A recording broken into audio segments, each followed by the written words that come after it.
L'automne achève et qui dit automne dit toune d'automne des Cowboys fringants et qui dit toune d'automne des Cowboys fringants dit Bernard Drinville et son fameux succès souvenir. Comment ça va? Ma petite sœur, viens que je te serre dans mes bras. Abandonné il y a 2 ans par une salle remplie d'universitaires, eh bien Bernard récidive, cette fois-ci entouré d'élèves du secondaire.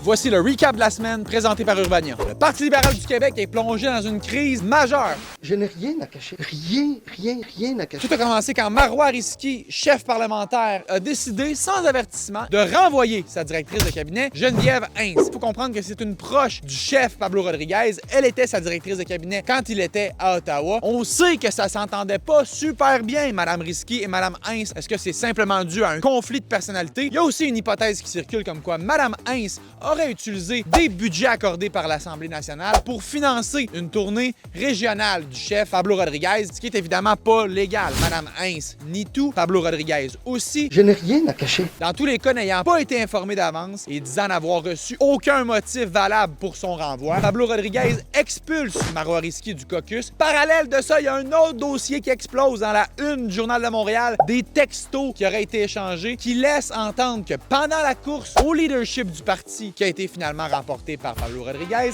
eh bien des gens auraient été payés pour voter pour Pablo Rodriguez. En voici un exemple, puis oublie pas les cartes de membres, on les rend juste le 8 mai in case something goes wrong. Well, something did go wrong, so il va juste rester la sortie de vote and they get a brownie for voting. Et on ne parle bien sûr pas de ce genre de brownies-là, mais plutôt de ce genre de brownies-là. Encore une fois, le chef du Parti libéral nie tout de son côté. Elle dit de façon non équivoque que c'est pas elle. Avance même que ces textos-là pourraient avoir été trafiqués. Il n'y a personne non plus qui est capable de dire que c'est effectivement ces textos-là qui ont été envoyés par qui, par quoi ou comment. Il n'y a rien pour l'instant qui prouve effectivement que Pablo était au courant, mais le directeur général des élections enquête sur la situation et le Parti libéral lui-même a lancé une enquête externe pour faire la lumière sur la situation. Bien, j'ai demandé au président de demander une enquête. On n'a rien à cacher. Moi, j'ai rien à cacher. Personne n'a rien à cacher, là. Bref, il y a beaucoup de questions qui demeurent. Toutes les personnes impliquées nient sur toute la ligne. Qui, de Marois Risky, Pablo Rodriguez, la direction du Parti libéral, savait quoi et quand? Chose certaine, le parti est secoué et l'image du Parti libéral, qui avait réussi à redorer son blason après les années de magouilles de financement,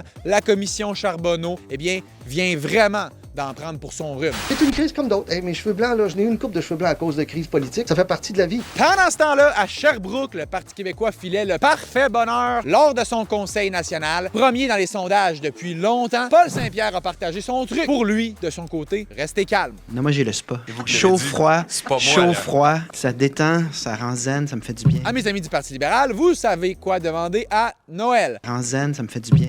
Le PQ continue l'effeuillage de son fameux livre bleu, soit la marche qu'il veut suivre pour mener le Québec vers l'indépendance. On a appris notamment qu'advenant un référendum gagnant, que le Québec ne garderait pas le dollar canadien, mais adopterait sa propre monnaie. L'important ici, c'est de décider en fonction de nos intérêts et de l'économie québécoise. En fait, ce qu'il dit, c'est qu'un Québec indépendant garderait d'abord le dollar pendant environ 10 ans, puis créerait sa propre devise, espérant ainsi bénéficier des avantages économiques d'avoir sa propre monnaie nationale. Et le suspense fut de courte durée, mais on n'aura pas une deuxième fois les élections fédérales en moins de 6 mois, parce que le budget fédéral de Mark Carney, son tout premier, a eu assez de votes pour être adopté à la Chambre des communes. Je déclare la motion adoptée!